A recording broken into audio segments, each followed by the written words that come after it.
A very good evening, everyone. I am Guru Pratap Singh, and I'm All India Rank 17, and I'll be your GK instructor for today. Right. So I'm happy to have you, all of you here. GK हम सबके लिए ऐसा section है, कुछ लोगों के लिए काफी ज्यादा टॉर्मेंटिंग सेक्शन है, जिनको बहुत डरावना लगता है, काफी ओवरवेलमिंग लगता है कि इतना सब कुछ याद करना है. some of you might be perfectionists जिनके पास ऑलरेडी 3 सोर्सेस होंगे, बट स्टिल अगर कोई तुम्हारा फ्रेंड आ रहा है आपके पास, बोलता है यार इस सोर्सेस से तो बहुत कुछ आ रहा है, and then just you go to them and you say अच्छा ऐसा बात है क्या, एंड आप एक और सोर्स ऐड ऑन कर लेते हो. ठीक है, there is always this FOMO कि कहां से पढ़ूं, कहां से क्लैट पूछ लेगा. There is no kind of predictability in GK. So what to do with it? I have always loved GK because this was one of the section which I was worst at, and throughout time, with many setbacks, I learned in what way I should conquer this subject.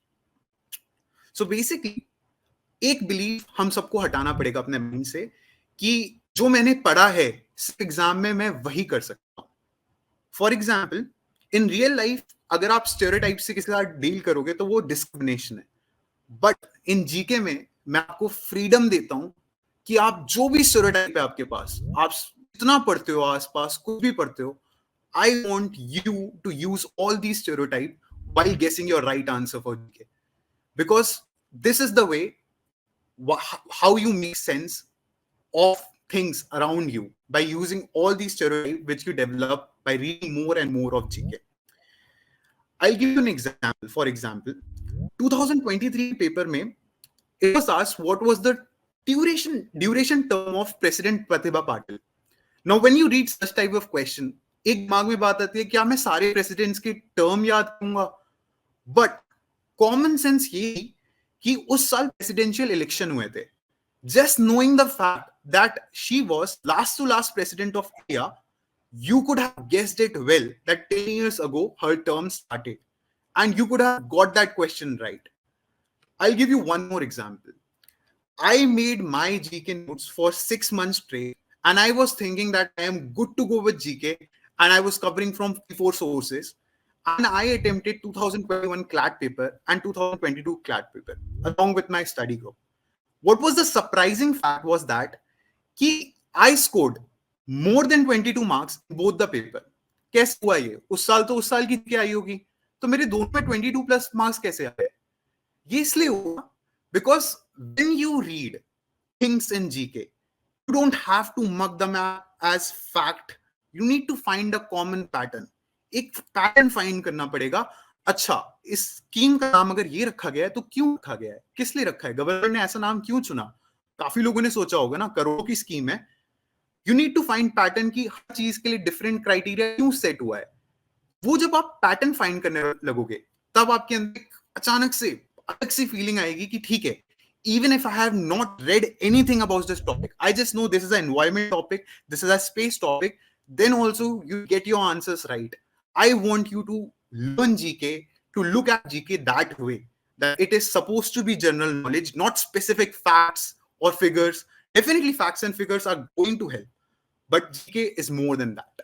With that being said, I would like to start the first topic of today, that is temperature and global warming. इस साल गर्मी बहुत late आई and it was very hot, and then suddenly एक incident निकला Mungeshpur weather station से, जो कि दिल्ली का एक वेदर स्टेशन है, जहां पे टेम्परेचर रिकॉर्ड हुआ 52.9 degree Celsius, highest ever in India. But later IMD, India की टॉप मोस्ट बॉडी है वेदर को देखने के मामले में, दे क्लैरिफाइड कि इंस्ट्रूमेंटल एरर की वजह से ये रिकॉर्ड हुआ है. बट स्टिल अभी ये वेरीफाई बाकी रह गया है. तो ये बहुत ज्यादा एक ब्रेकिंग न्यूज हो गई थी, एंड अब हमारा काम है कि हम इसको माइंड बॉगल करके रिलेटेड फैक्ट्स को फाइंड करें, सोचें कि इससे रिलेटेड क्या पूछा जा सकता है. क्या कभी बहुत ज्यादा हाई टेम्परेचर कहीं रिकॉर्ड हुआ है? Yes, it was 56.7 degree Celsius, highest ever temperature recorded on earth. Can anybody tell me कहां पे हुआ होगा? यहाँ Atacama Desert, maybe. This is Death Valley. Thank you for answering, by the way, but this is Death Valley. तो अब जब हम ये नाम सुनते हैं तो I don't want to look at कि एक और नाम ऐड हो गया, एक और कुछ हो गया. थोड़ा सा क्रिएटिव बनना है, थोड़ा सा इमेजिनेटिव बनना है. एंड डेथ वैली, एक इमेजिनेशन माइंड में ले आनी है कि इतनी गर्मी थी इस वैली में कि people started to die. And then you'll remember this for a very long time. And the moment you revise all this, it is going to stay forever. अब ये कब रिकॉर्ड हुआ था? This becomes important.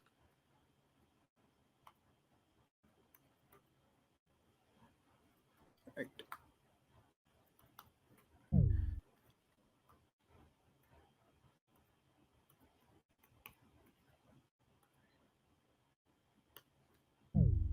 Right. Just a sec. Okay. So this was recorded in 1913. What else happened in 1913? जब भी आप कोई date याद करोगे, मेरा कहना है आपके पास एक रिजर्वॉयर होना चाहिए.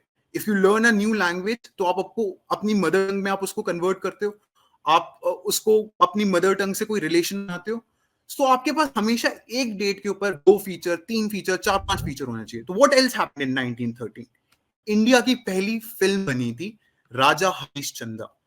So इंडिया की पहली फिल्म बनी राजा Harishchandra and it was made by none other than Dada Saheb Phalke, who is father of Indian cinema. तो अब मैं चाहता हूं कि आप एक इमेजिन करो मेरे साथ बैठ के, यहाँ पे एक डेथ वैली है, वहां पे बहुत ज्यादा गर्मी है, and people are watching their last movie, maybe, and they are dying maybe because of the acting, maybe because of heat. You want to imagine it in the way you want. Break your barriers of imagination. Do not apply physics or anything. Stay by your limitations. सब कुछ break करके आपको अपनी imagination को explore करना होगा. Then these things. अब आपके दो facts हो गए. कौन सी पहली फिल्म बनी थी इंडिया की? Who is father of Indian cinema? And then this one. Moving on.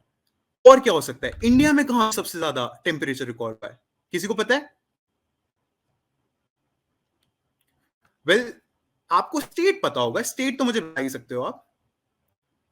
It is Rajasthan. Right, thank you. It is Rajasthan. Rajasthan में एक फिलौड़ी के डिस्ट्रिक्ट है, एंड जहां पे टेम्परेचर जो रिकॉर्ड हुआ था, इट वाज 51 डिग्री सेल्सियस. अब फिलौड़ी आपको याद हो जाना चाहिए, ठीक है. एंड आगे बढ़ते हैं. बेसिकली एक और इशू चल रहा है न्यूज में टेम्परेचर से रिलेटेड, जिससे कहीं का प्राइम मिनिस्टर चेंज हो गया. तो मुझे बता सकते हैं कहां का प्राइम मिनिस्टर भी चेंज हुआ है? Yes, UK. Is UK. Yes, right answer. It is UK. And कौन बने यहाँ prime minister? Starmer. Starmer. And ने रिप्लेस किया एक इंडियन प्राइम मिनिस्टर को, जिनका नाम है ऋषि सोनक. आगे बढ़ते हैं. Yes, thank you, thank you. And अब थोड़ा सा और बात करते हैं. ये डिकेड हॉटेस्ट रहा है. तो अगर आपसे पूछ लिया जाए डिकेड कौन सा हॉटेस्ट रहा है, तो इस डिकेड का मतलब है मेरा 2013 से लेके 2023 तक हॉटेस्ट टेम्परेचर रिकॉर्ड हुआ है. Won't be hard to learn because हम ये फील कर पा रहे हैं. तो this is something around us, तो हम इसको बहुत अच्छे से रिलेट कर लेंगे. एंड ये हॉटेस्ट डिकेड किया गया क्योंकि 40% ऑफ द अर्थ ने अपना हाईएस्ट टेम्परेचर एवर रिकॉर्ड करा है. आगे बढ़ते हैं. अगर हॉटेस्ट ईयर पूछ लिया जाए तो यही है ये हॉटेस्ट ईयर. मई 2023 से लेके अप्रैल 2023 तक हमारा हॉटेस्ट ईयर रहा है. 2024 तक, सॉरी, राइट. आगे बढ़ते हैं, ठीक है. सो अब जब भी हम हीट की बात करेंगे, we won't forget about heat waves. Heat waves पता होने चाहिए. And here I would like to present an example. How do you make connections? Basically, heat waves के लिए criteria set करा गया है, and this criteria is different for different places. For example, for plains it is 40 degree Celsius. अगर plains में, जैसे उत्तर प्रदेश हो गया अपना, और भी states हो गए जो plain areas में आते हैं, northern plains में आते हैं, अगर इससे above temperature जाता है, then it is a heat waves. क्या मुझे कोई बता सकता है कि हिली एरियाज के लिए टेम्परेचर कम होगा, ज्यादा होगा? कम आएगा. राइट. यही हमें यही साइंस बनाना है जीके में कि हिली एरियाज में कम होगा. फॉर एग्जांपल, पैसेज में आपको कुछ बता दिया कि 40 डिग्री सेल्सियस प्लेन्स में, immediately use your brain, common sense. 30 degree Celsius for hilly areas, and once you make sense तो आपको हमेशा आइडिया रहेगा कि प्लेन्स में हिली एरियाज का क्राइटेरिया कम रहेगा। और इस क्राइटेरिया से अलग, अगर कभी भी टेम्परेचर 4.5 डिग्री सेल्सियस से लेके 6.4 डिग्री सेल्सियस कहीं का भी ज्यादा हो जाता है वहां के 3-4 ईयर से नॉर्मल टेम्परेचर से, तो फिर वो हीट वेव कहलाता है। Then comes the phenomena of severe heat wave, सबसे घटिया वेव। एक बार नॉर्दर्न यूरोप में आई थी, hundreds of people died, and I want someone to search that year and tell me when was the worst heat wave in northern Europe came. Till the time I tell you, severe heat wave का जो criteria है वो है 47 degree Celsius. आपको ये temperature दिमाग में याद करना होगा। कैसे करना है ये आपको सोचना पड़ेगा। 47 degree Celsius, most of the Indian, अगर आप बहुत हॉटर पार्ट्स में रह रहे हो तो आपको पता होना चाहिए इस बार टेम्परेचर 48 तक गया है। That is why constant government की तरफ से वार्निंग्स आ रही थी, stay inside your home from 12 to 3 o'clock, and severe heat wave इस साल इंडिया में आई है, तो आपको ये पता होना चाहिए। आगे जब भी कभी भी हम कोई भी टॉपिक पढ़ेंगे, हमारी रिस्पॉन्सिबिलिटी है हम उस टॉपिक के ऊपर उसकी कौन सी ऑर्गेनाइजेशन उसमें चेक कर रही है, उसको ओवर चेक कर रही है, मॉनिटर कर रही है, उसकी सुपरवाइजिंग बॉडी है, ये बहुत इंपॉर्टेंट हो जाता है। And there comes one and only IMD, Indian meteorological department. कोई मुझे बताएगा कब स्टैब्लिश हुआ है ये? 1875। बहुत ही बढ़िया, nice. And you know, even if you're not interested in this date, I want you to be fascinated at this point. आपको मतलब सही में इंडिया को अप्रिशिएट करना पड़ेगा कि 19th सेंचुरी में Indian organization was ready, right after 2 years after WMO, World Meteorological, WMD, World Meteorological Department was made by the Treaty of 1873. तो मतलब 2 साल बाद ही हमारी इंडियन ऑर्गेनाइजेशन, बिकॉज आप इसरो, DRDO, कोई भी ऑर्गेनाइजेशन देखो, सब 20th सेंचुरी की हैं या 21st सेंचुरी की हैं। So this was a very fascinating thing for India to achieve. Then let's go and talk about WMD। WMD 1873 में बनी है, एंड अब मैं इसको अगर बोलूं UN का पार्ट कब बनी है, तो it has become part of UN इन 1950। जब ये 1950 में UN का पार्ट बनी है तो ये एक UN की ऑर्गेनाइजेशन बन गई है, एंड इसको एक पर्टिकुलर डे दिया गया है, मेट्रोलॉजिकल डे।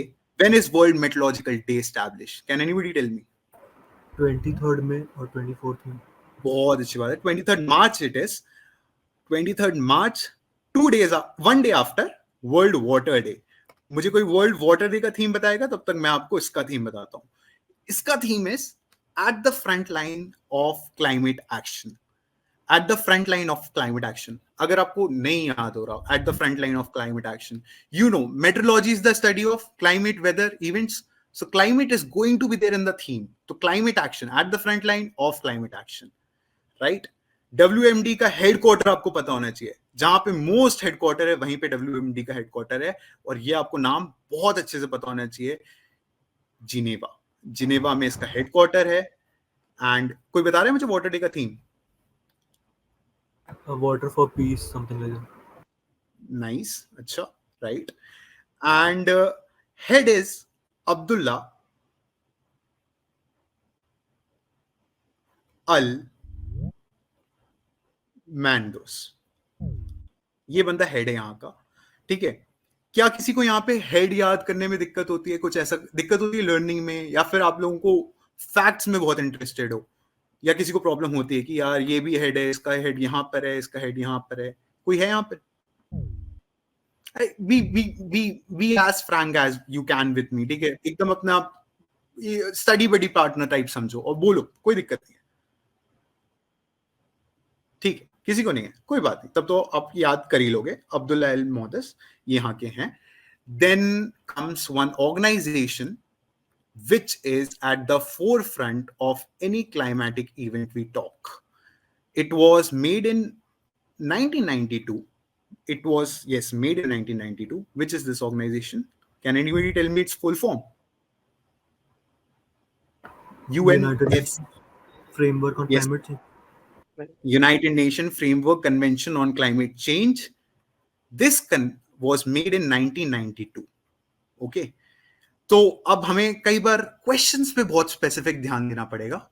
1992 में ये मेड हुई है, लेकिन ये फोर्स हुई थी 1994 में, ठीक है। एंड देन अगर हम इसकी फर्स्ट मीटिंग जो कि बर्लिन जर्मनी में हुई थी, वो हुई थी 1995 में। यहां पे आप पैटर्न रिकॉग्नाइज करते हो, जब भी थर्ड मीटिंग बोलेंगे तो आपके दिमाग में 1997 क्लिक होना चाहिए। फोर्थ मीटिंग बोलेंगे ऐसे, आपको ऐसा नहीं है कि एग्जैक्ट चीजें याद होनी चाहिए। अब जब भी होगा हर साल हुई है। Had there been exception then you should know about it. अच्छा, इस साल कोई वॉर हुई थी, इस साल कुछ हुआ था तो टल गई, बट अब आपसे कोई भी मीटिंग का ईयर पूछेंगे, आपको पता होना चाहिए। आगे बर्लिन में हुई थी 1995 में इसकी फर्स्ट मीटिंग। एंड ये ट्रीटी क्यों इसलिए इंपॉर्टेंट है, because this is a precursor to a very important treaty signed in 2015। कौन सी क्लाइमेट को लेके एक बहुत इंपॉर्टेंट ट्रीटी साइन हुई थी? Paris Agreement. Paris Agreement. Great. Paris Agreement was signed, and why I am paying so emphasis on this is कि ये सब बाइंडिंग ट्रीटीज हैं। इंडिया मतलब, और इंडिया भी इसका पार्ट है। जो भी इंडिया ने मोस्ट ट्रीटी साइन करी है वो ऑब्लिगेटरी होती हैं। फॉर एग्जांपल, ऑब्लिगेटरी ट्रीटी जब आपके ऊपर शेम आएगी अगर आप उसे ब्रेक करोगे, बट बाइंडिंग मतलब अगर कंसेंसस से डिसीजन लिया गया है तो सबको अग्री होना पड़ेगा। अब मैं आपको यूएनएफसीसी के 2 आर्टिकल्स के बारे में बताऊंगा which are very important. Article 2 UNFCCC का आपको इसके फंक्शन को डिफाइन करता है। आर्टिकल 2 इसके फंक्शन को डिफाइन करता है एंड बोलता है कि यूएनएफसीसी की जिम्मेदारी है कि ग्रीन हाउस गैसेस और अदर पोल्यूटेंट्स को लो रखेगी, ठीक है। एंड देन इसकी पावर डिफाइन करता है ये बहुत ही important article, which is article 7.2।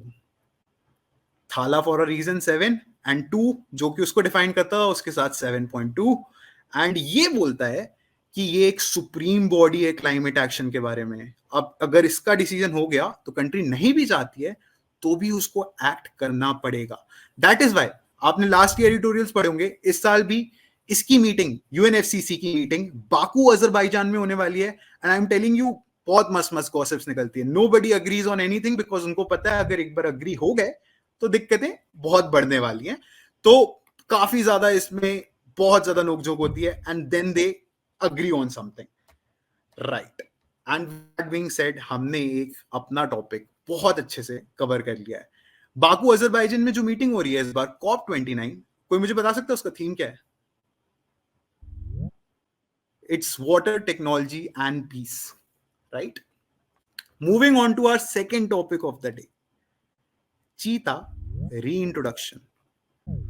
तो आई बिलीव इस साल भी पूरा ईयर जब जब चीते मरे, कब्स मरे, they were bought to India and then they died, there were lot of articles around it. So ये एक बहुत conservation, I will just tell you कि क्लैड का फेवरेट क्या है। Space programmes, conservation, environment and you could say international relations to some extent, but AI is very important। तो हम वो भी आज थोड़ा सा बात करेंगे, बट उससे पहले 17 सितंबर किनका बर्थडे है, कोई मुझे बताएगा? हेलो, नरेंद्र मोदी। इनका हिनी का बर्थडे है एंड इनके बर्थडे पे लास्ट ईयर हम लोग चीता लाए थे इंडिया में। कौन से नेशनल पार्क में? कूनू national park. Kuno. Yes, Madhya Pradesh का एक नेशनल पार्क है एंड अपेरेंटली इसी के पास सबसे अच्छी हैबिटेट है चीता को कंजर्व करने, ठीक है। अब कुन्नू नेशनल पार्क की हम अगर थोड़ी सी बात करें तो ये स्टैब्लिश एक वाइल्ड लाइफ सेंचुरी की तरह हुआ था 1981 में, ठीक है। फिर इसको नेशनल पार्क का स्टेटस 2018 में दिया गया, राइट। एंड यहां पर खातरगिर ड्राई डेसिडियस फॉरेस्ट है, खातरगिर ड्राई डेसिडियस फॉरेस्ट। इतना इंपॉर्टेंट हम पता है क्यों पढ़ते हैं? समटाइम्स ये जैसे खातरगिर हो गई, I don't like this information because I know CLAT is never gonna ask me कि यार कौन से टाइप का फॉरेस्ट कुंडू नेशनल पार्क में। बट जब मैं इस इंफॉर्मेशन को याद करूंगा ना तो ये इंफॉर्मेशन मेरे को हो जाएगी यार। तो समटाइम्स आपको डिफिकल्ट इंफॉर्मेशन जो आपको पता है इररिलेवेंट है, कुछ भी है, आपको याद करनी पड़ेगी, आपको सुनना पड़ेगा उसके बारे में, ताकि ये जो इंपॉर्टेंट इंफॉर्मेशन है कि उसको नेशनल पार्क का स्टेटस कब मिला, ये आपको याद रहे।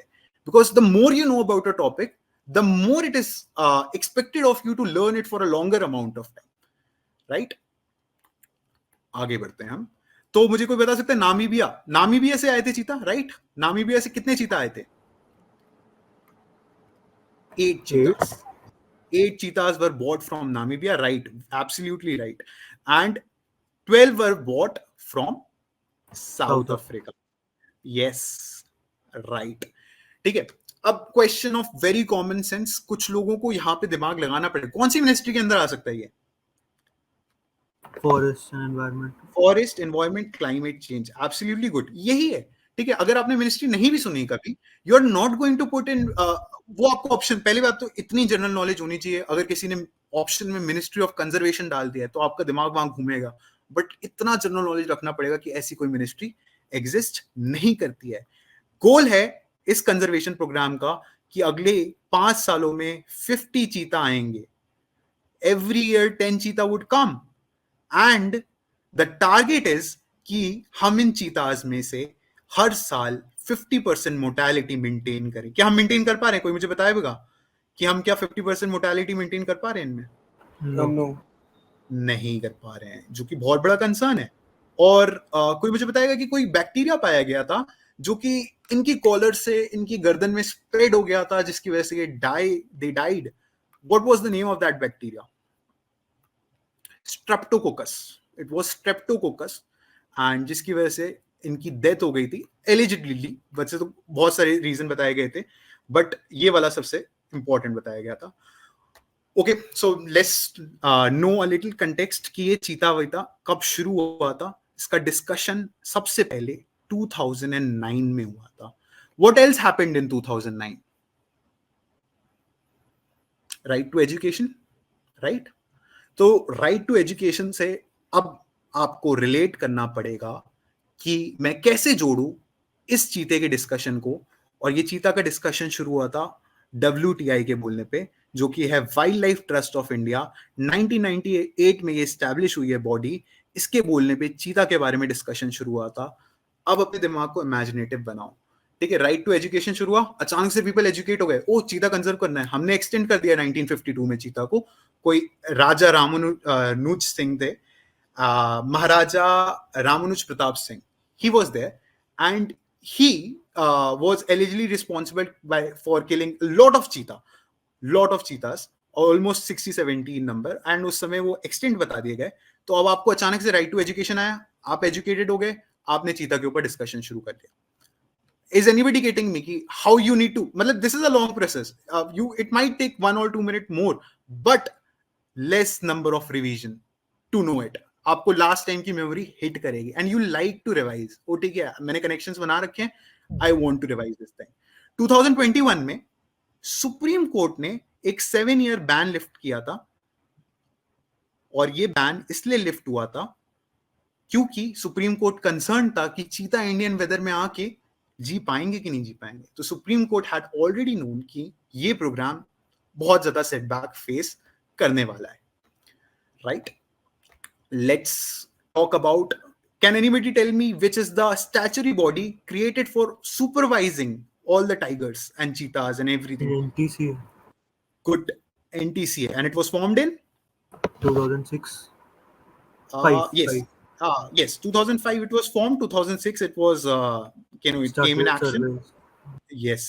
यही छोटा छोटा दिमाग लगाना है. आपका दिमाग तुरंत चलना चाहिए. अगर मुझसे बोला है फॉर्म्ड तो हो सकता है 1 साल पीछे हो, वो हुआ है तो 1 साल आगे है.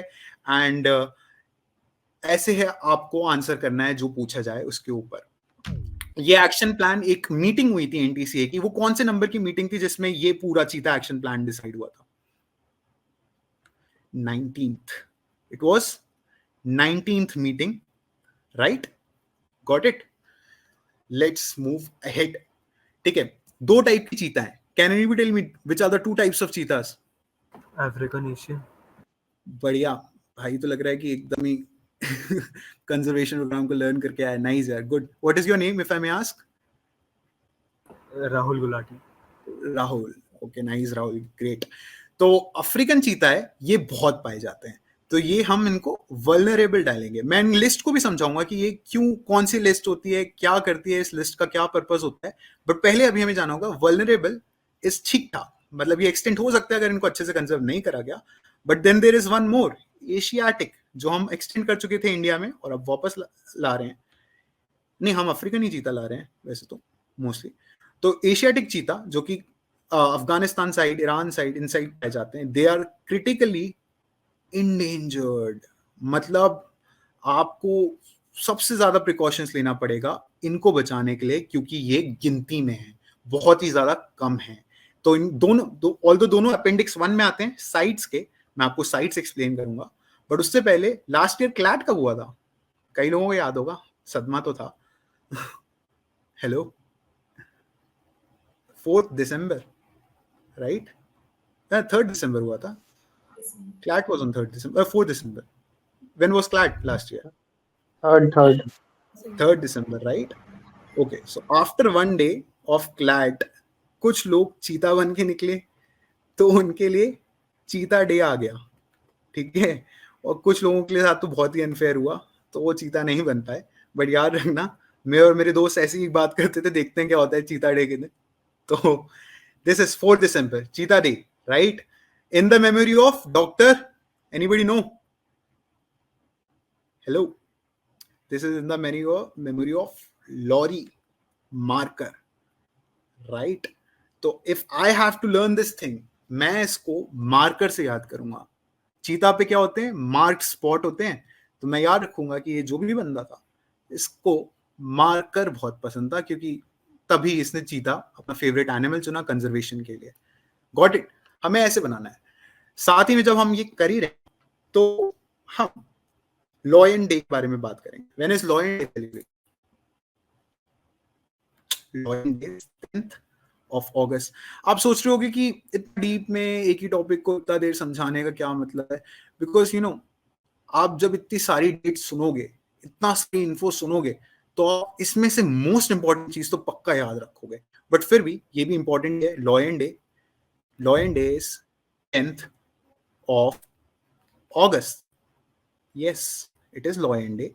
And does anybody know when Project Lion started? Because this was all about cheetah. When Project Lion started? 2019, 20. 2004, ठीक है, 2004। Thanks for answering. 2004 में हुआ था। अगर आपका कोई भाई बहन पैदा हुआ होगा ना, तो उससे सोच के कर लेना, कोई भी पैदा हुआ, कोई भी इवेंट 2004 का याद है, प्रोबेबली आई थिंक 15 पॉइंट गायब हो गया था 2006 में या 2004 में। तो आपको कोई भी इवेंट आपको 2004 से बहुत अच्छे से याद है, तो आप उसको रिलेट करोगे, आप बनाओगे, एंड आगे बढ़ते हैं। Let's go. Next topic of today, after all the conservation and thing, we'll learn about Kaza Sumit. कोई मुझे बताएगा काजा सुमिट क्या है, क्यों है ये काजा सुमिट, क्यों न्यूज में आ गई? हेलो, ब्रिक्स की सुना है? आप ब्रिक्स की नहीं है ये KAZA summit. This summit is related to Kavango Zambezi trans frontier conservation area, जिसको हम काजा, आपको फुल याद करने की जरूरत नहीं, कभी भी क्लैट आपको इतना कॉम्प्लिकेटेड, बट आपको पता होना चाहिए एक रीजन है। This is a region and it comprise of some countries. ये सुमिट, पहले कंट्रीज का नाम बता देता हूं आपको: Angola, Botswana, Namibia, Zambia and Zimbabwe. ये कंट्रीज इस काजा सुमिट की पार्टनर थी। And this topic is related to sale of ivory. Ivories elephant के टस्क, उनकी टस्क की सेल रिलेटेड है। ये सुमिट हुई है लिविंगस्टोन, राइट?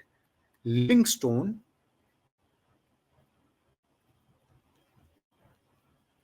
Zambia, right? अब आप मुझसे पूछोगे कि ये कैसे याद करें, लिविंगस्टोन, जाम्बिया? तो आइवरी, एलिफेंट टस्क, लिविंगस्टोन, तो आपको इमेजिन करना है कि एलिफेंट का जो टस्क है, basically it is a living stone, because उसको बेचने पे बहुत सारा पैसा मिलता है। सो दीज कंट्रीज आप बेसिकली बोल रहे हैं कि हमें आइवरी का ट्रेड करने दो। अगर आपको पता होगा, आइवरी का ट्रेड बैन है ताकि एलिफेंट्स को बचाया जा सके। बट इन लोगों का परसेप्शन डिफरेंट है, बिकॉज इन कंट्रीज बहुत स्पेसिफिक केस है। आपको पता है इन कंट्रीज में कितना परसेंट एरिया कंजर्वेशन में, किसी को आइडिया है? हेलो, 70%। अब इमेजिन आपका कंट्री का 70% लैंड अगर कंजर्वेशन में, तो आपकी इकोनॉमी कैसे रन करेगी? How will it run? कैसे? आपको कुछ तो करना ही पड़ेगा ना, तो आपको इस कंजर्वेशन एरिया से इकोनॉमी रन करनी पड़ेगी। बट अगर आपके पास मार्केट ही नहीं है, क्योंकि because Ivory is ban all over the world for trade specifically, तो फिर आपको कहीं ना कहीं अपनी वॉइस उठानी पड़ेगी। तो बेसिकली इन लोगों ने सुमिट में डिसाइड करा कि हम एक ऑर्गेनाइजेशन है जो कि 1975 में बनी थी, 1967 में इसके बाद 1963 में इसके बारे में बात चलती थी, साइट्स 1975। हम इस ऑर्गेनाइजेशन से बाहर आ जाएंगे। मैं भी आपको समझाऊंगा इस ऑर्गेनाइजेशन का क्या काम है, बट उससे पहले इन लोगों ने डिसाइड कर लिया कि ये बाहर आ जाएंगे। एंड ये लोगों ने ऑलरेडी एक 2022 में कॉप आपको समझ आता है क्या होती है? COP basically 3, UNCCD, UNFCCC and UN, एक और यूएन ऑर्गेनाइजेशन है जो इसके लिए जिम्मेदार है इस टॉपिक के बारे में। इनकी मीटिंग्स को कॉप कहते हैं, कॉन्फ्रेंस ऑफ पार्टीज। तो 2022 में जो कॉप थी, ये यूएनएफसीसी डिफरेंट कॉप है, आपको इसमें कंफ्यूज होना, ये पनामा में हुई थी। इसमें लोगों ने बोल दिया था कि हम लोग ट्रेड करेंगे, चाहे आप मना करो कुछ करो, हम लोगों के लिए बहुत सारी प्रॉब्लम्स एंड हम ट्रेड करेंगे।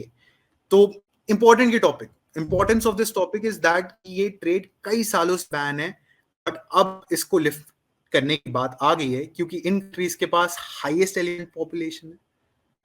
जब भी ऐसा कुछ करेंगे तो किसी के दिमाग में ऐसा कोई क्वेश्चन आया कि क्या कहीं पे एलिफेंट का ट्रेड लीगल है?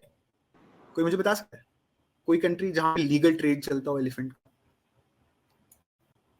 Japan, it is Japan, right?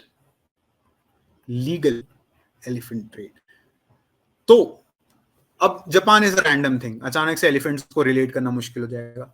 तो आई यूज दिस माय प्रेजुडिसेस कि जापान के बहुत अच्छे यूएस के साथ कनेक्शंस हैं, तो दे कैन फ्लाउट लॉज, क्योंकि जापान यूएस से बोल देगा कि हमें करने दो and US will allow them. तो कुल मिला के आपको ऐसे करके दिमाग में कुछ कनेक्शन बनाना है, random, it doesn't need to be very scientific, कुछ भी अपने प्रेजुडिसेस यूज करो, जीके को ऐसे लर्न करो कि ओके ठीक है, Japan is a country where it is legal ivory trade. ठीक है, चलो साइट्स की बात करते हैं। साइट्स कौन सी एक और बहुत इंपॉर्टेंट ऑर्गेनाइजेशन का पार्ट, कोई मुझे बता सकता है? CITES is not a supreme body, CITES is part of some body which is UN, UNEP. Yes, thank you so much. UNEP, UNP का पार्ट है। यूएनईपी कब बनी थी? 1992, नहीं नहीं नहीं 1972, नहीं, 72. यूएनपी 1972 में बनी थी। It was made in Kenya, Nairobi, यही इसका हेडक्वार्टर है, नायरोबी। सो बेसिकली ये मुझे याद इसलिए हो जाता है क्योंकि मैं केन्या को फॉरेस्ट की तरह देखता हूँ, फॉरेस्ट एरिया, और जब यूनाइटेड नेशन एनवायरनमेंट प्रोग्राम बन रहा है तो केन्या में बनना ठीक है। ऑल्सो कभी कभी ऐसा होता है हम कुछ ऑर्गेनाइजेशन के बारे में पढ़ रहे हैं कि उसका हेडक्वार्टर कहाँ है, वो कहाँ पे है, कैसे है, तो वो इजी हो जाता है अगर वो कुछ और ही डिफरेंट हो, क्योंकि यूएनईपी ना न्यूयॉर्क में बनी है, ना कहीं बहुत इंपॉर्टेंट जगह पे बनी है, केन्या नायरोबी में बनी है, राइट? कभी कभी अगर आपको कोई लिंक नहीं बन रहा, जैसे मान लो कि कोई फैक्ट आ गया, याद ही नहीं हो रहा, ठीक है, कभी कभी मैं आपके साथ बहुत देर उसके बारे में डिस्कशन दूंगा तो भी आपके दिमाग में बैठा रहेगा, ओ इतनी देर बात करी थी इसके बारे में, बकवास चीज याद हो, केन्या नायरोबी। तो कभी कभी मैं और मेरा ग्रुप ऐसे बैठते थे, कोई बहुत ही अजीब नाम है पर याद करना है, तो कई देर हम बस बकवास रिलेशन बनाते थे, कोई रिलेशन नहीं बनता था, बट हम डिसाइड करते थे कि ओ बहुत देर बात होगी भाई इस पे, अब तो ये याद है। तो sometimes time page of, right? आगे बढ़ते हैं। और राइट, वर्ल्ड वाइल्ड लाइफ डे कोई मुझे बताएगा? वर्ल्ड वाइल्ड लाइफ डे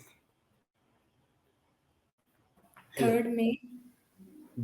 थर्ड, ओके, किसी ने याद कर रखा है बट कहीं ना कहीं 3 मार्च, यस 3 मार्च। मार्च की आज हमने काफी डेज याद करी, 22 March water day, 23 March meteorological day and 3 March wildlife लाइफ डे। सारा कंजर्वेशन मार्च में जा रहा है।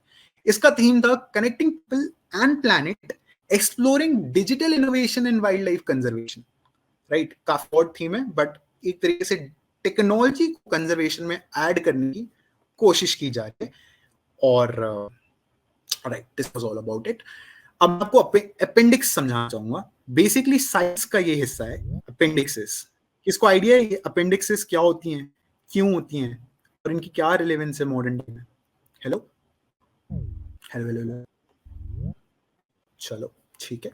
बेसिकली अपेंडिक्स 1, ये अपेंडिक्स 1, अपेंडिक्स मतलब मैं ये वाला अपेंडिक्स बोल रहा हूँ, लिस्ट वाला अपेंडिक्स।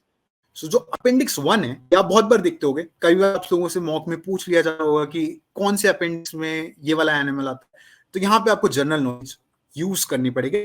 हर अपेंडिक्स, जैसे मान लो अपेंडिक्स 1 में 1082 स्पीशीज हैं, क्या आप 1082 स्पीशीज याद कर पाओगे? नोप, बहुत मुश्किल है। बट अगर आप ये समझोगे अपेंडिक्स 1 में मोस्ट इंडेंजर्ड एनिमल्स होते हैं, तो आप अपनी जनरल नॉलेज यूज करके ये बता दोगे कि यार पांडा तो पक्का होगा, क्योंकि पांडा तो कुछ ही कंट्रीज में मिलता है। एंड और भी आप गोरिल्लास और काफी सारे सी टर्टल्स, ये सारे एनिमल्स अपेंडिक्स 1 में आते हैं, क्योंकि this is most endangered. Then comes appendix 2। कोई मुझे बताएगा कि क्या हो सकता है अपेंडिक्स 2 में? बस अपना लॉजिक लगा के, जो अभी जितना अभी बताया है, इतना सोच के क्या है उसके मन में, अपेंडिक्स 2 कैसी होगी? हेलो,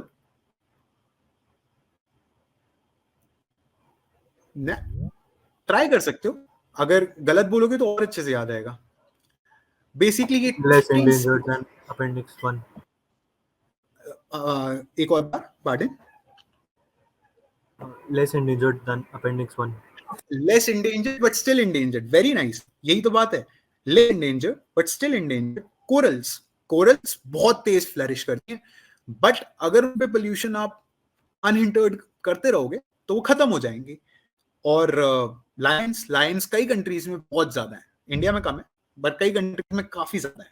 तो ये अपेंडिक्स 2 का पार्ट बन जाते हैं, और इसमें काफी स्पीशीज हैं, क्योंकि जितनी स्पीशीज एंडेमिक्स होती है ना, फॉर एग्जाम्पल अंडमान निकोबार में कोई चिड़िया पाई जाती है, सो इट वुड बी, लेकिन अगर अंडमान में जाओगे आप, वो बहुत पाई जाती है।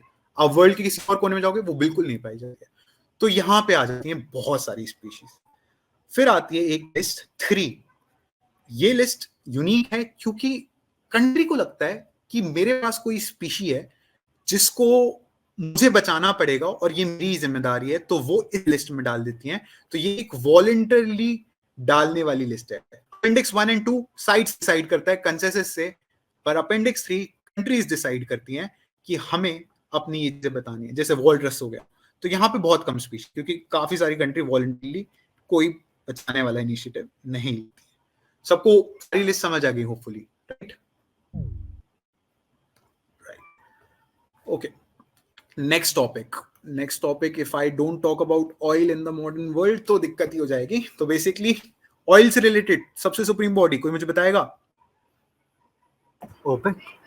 यस, एब्सोल्युटली राइट, ओपेक ने कोई डिसीजन लिया है कि हम ऑयल कट करेंगे, क्योंकि डिमांड, इंटरेस्ट रेट, यूएस, काफी सारी उन्हें प्रॉब्लम्स बताई हैं कि यूएस अपना प्रोडक्शन बना रहा है, हमारी डिमांड कम हो रही है, उसकी वजह से सपोर्ट प्राइसेस नहीं मिल रहे हैं। इन सारी प्रॉब्लम्स की वजह से ओपेक ने डिसाइड करा है कि 2025 में वो प्रोडक्शन कट डाउन करेंगे, राइट? और वो कट डाउन करेंगे, इससे वर्ल्ड इकोनॉमी पे बहुत ज्यादा असर आने वाला है। तो उसकी वजह से ये टॉपिक हमारे लिए काफी इंपॉर्टेंट बढ़ जाता है। ओपेक कब बनी थी? एनीबॉडी? 1960। ग्रेट, 1960 में ओपेक बनी थी। कोई मुझे फाउंडिंग मेंबर्स बता सकते? Iran, Iraq. हाँ, Oman, Venezuela, UAE, Saudi Arabia. South Africa, south Arabia, sorry, Saudi Arabia and Venezuela, right? तो IIKS, Venezuela, Saudi Arabia goes without saying, Iran and Iraq goes without saying, सब याद रहेगा। Kuwait कम याद रहेगा, क्या पता कुछ लोगों को कुवैत के बारे में बहुत पता होगा तो उनको कुवैत भी याद रहेगा, बट कुवैत यहाँ पे आप याद करोगे। बाकी जगह अपने स्टेरियोटाइप से कि ईरान इराक में ऑयल पाया जाता है, सऊदी अरेबिया में पाया जाता है, वेनेजुएला में तो बहुत पाया जाता है। वेनेजुएला में क्राइसिस भी, आपको पता है, ऑयल की बहुत बड़ी क्राइसिस है। They spend, I would say, मतलब there was a time when we were learning GK, तब वो शायद millions of Venezuela dollar use करते थे just to buy a loaf of bread. And they used to be this joke among my friends कि हम dollars की shirt लगा लेते थे, like we used to make bet कि मैं $1 लाख दे दूंगा तेरे को, ये दे दूंगा, एंड देन अचानक से वी यूज्ड टू से वेनेजुएला, एंड अचानक से फिर सारा वो चीज हो जाता था। कोई मुझे बताएगा ओपेक का हेडक्वार्टर कहाँ पर है? Vienna. Vienna. ओपेक का हेडक्वार्टर वीना में? यस, ओपेक का हेडक्वार्टर वीना में। And it was very hard, you know, कैसे याद किया ओपेक का हेडक्वार्टर वीना में है, यू नो हम लोग क्या बोलते थे इसको, वीना ऑस्ट्रिया, यहाँ पर है ओपेक का हेडक्वार्टर, जबकि ये इस ऑर्गेनाइजेशन का पार्ट ही नहीं है। मतलब it is something very different, right? तो हम बोलते थे कि ये जो कंट्रीज हैं, ये कंट्रीज एक कोई बाहर जगह निकलना चाहती थी जहां पे किसी का कोई दबदबा ना हो, या फिर इनके लीडर्स जस्ट ट्रिप पे जाना चाहते थे जब भी कोई बहुत इंपॉर्टेंट मीटिंग हो। तो इसके लिए इन लोगों ने जो हेडक्वार्टर रखा वो बाहर रखा, अपनी कंट्री से बाहर रखा। तो ऐसे याद करना है। एक कंट्री ने ओपेक की मेंबरशिप छोड़ दी थी 2019 में, और इस कंट्री के साथ लास्ट ईयर हमारे कुछ लोग भी आए हैं नेवी के। कौन सी है ये कंट्री? यस, बहुत ही बढ़िया यार, वेरी नाइस। एंड ओपेक का एक एक्सटेंशन है जिसको हम बोलते हैं ओपेक प्लस बोलते हैं हम इसे। एंड प्लस इसलिए बोलते हैं क्योंकि जो ओपेक में ऑलरेडी कितने मेंबर्स हैं ओपेक में, किसी को आइडिया है? 16. ओपेक में है आई थिंक 13, यस 13 मेंबर्स हैं ओपेक में। एंड ओपेक प्लस में 10 और आ जाते हैं, तो कितनी हो गई? 23, राइट? तो ये चीजें, अब अगर आपको इंडिविजुअल मेंबर्स याद हैं तुरंत उसको 23 कर देना। यहाँ पे 13 + 10 13 23। ऑलराइट, ओपेक का chairman anybody? Hello, nobody, right? इसका नाम है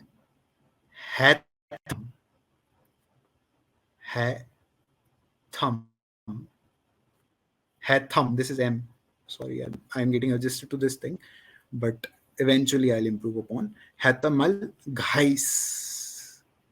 Okay, so मैं इसको घास बोलता था, राइट? ठीक है, आप इंडियन प्रोनाउंसिएशन आप इसको कुछ भी बोल सकते हो, ठीक है, बट आपको याद रखना है, ठीक है? मैं ऐसे याद कर लूंगा, भाई घास से एनर्जी मिलती है, इसके सरनेम में घास है, याद कर लेते हैं, ठीक है?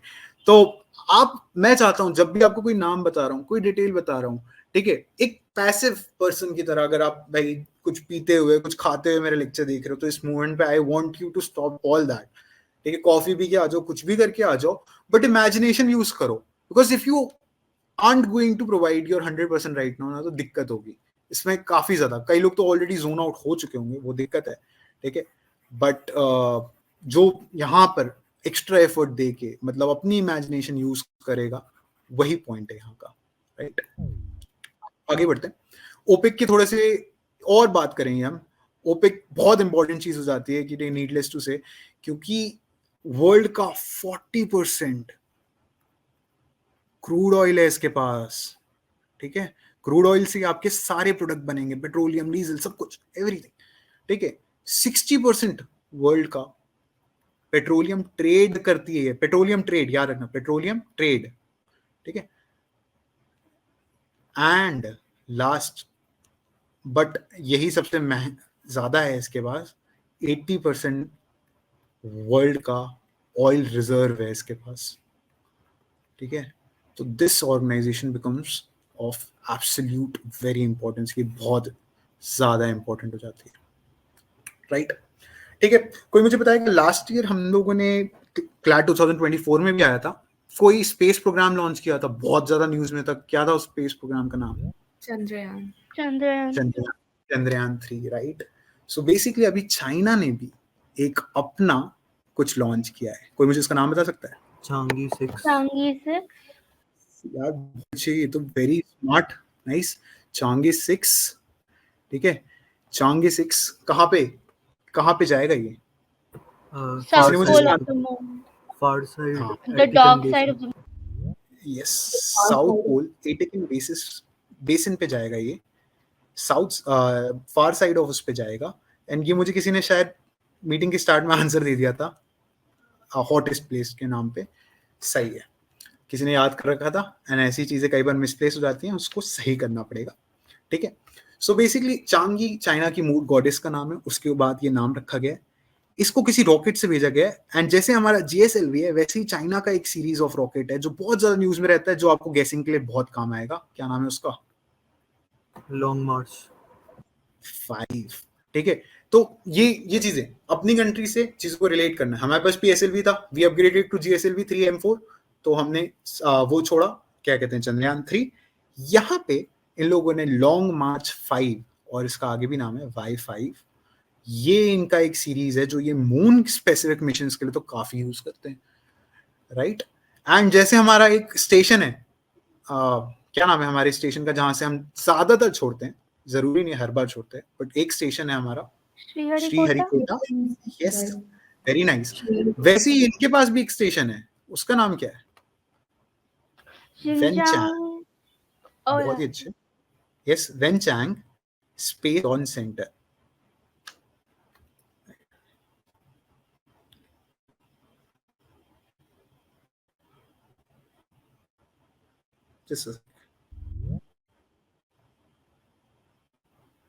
और आगे बढ़ते हैं। Wenchang space launch centre. तो अब हमें मून के बारे में थोड़ा सा डीप में जाना पड़ेगा, बिकॉज स्पेस प्यार है क्लैट का, एंड वो पूछता है, एंड हमें उसके बारे में पता होना चाहिए, ठीक है। पहली मूनर लैंडिंग चाइना की कब हुई होगी? हेलो, ठीक है, चाइना की, फिर भी आपको पता होना चाहिए। 2013, राइट। 2013 में इनकी पहली मूनर लैंडिंग हुई थी।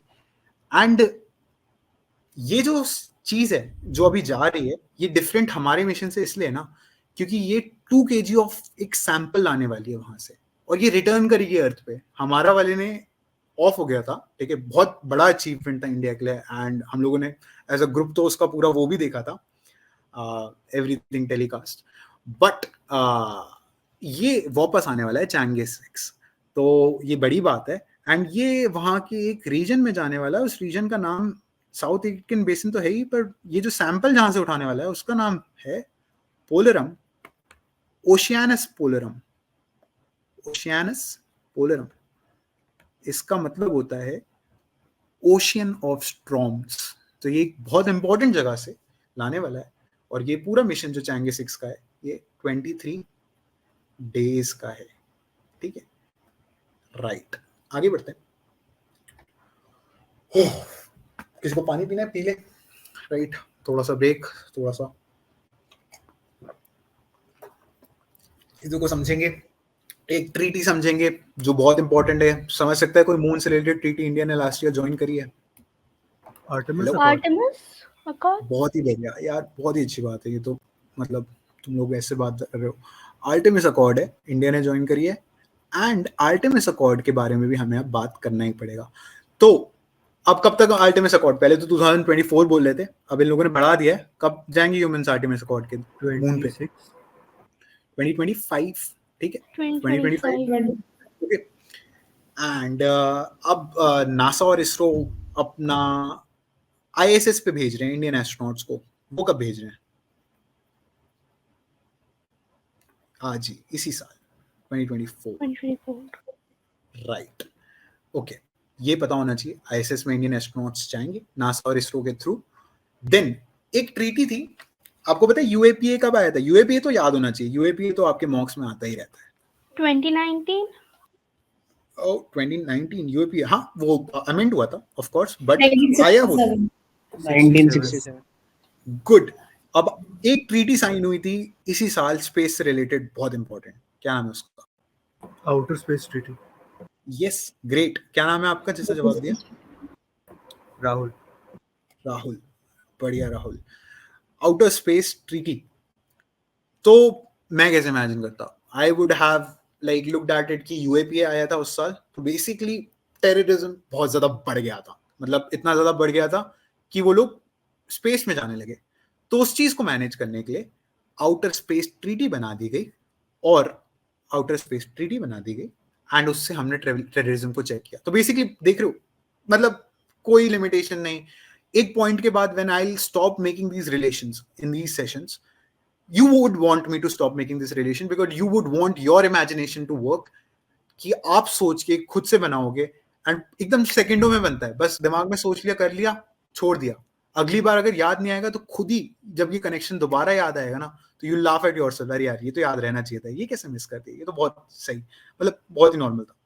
फाउंडिंग मेंबर्स मुझे कोई बता सकता है Artemis accord? Founding members US, Japan, US, Japan, ठीक है। कॉमन सेंस यूज करो, कौन हो सकता है जिनका बहुत? लक्समबर्ग याद डिफिकल्ट है लर्न करना। Canada, Australia, Australia, UK, yes, Italy, UAE, UAE, UK, Italy, Italy, great.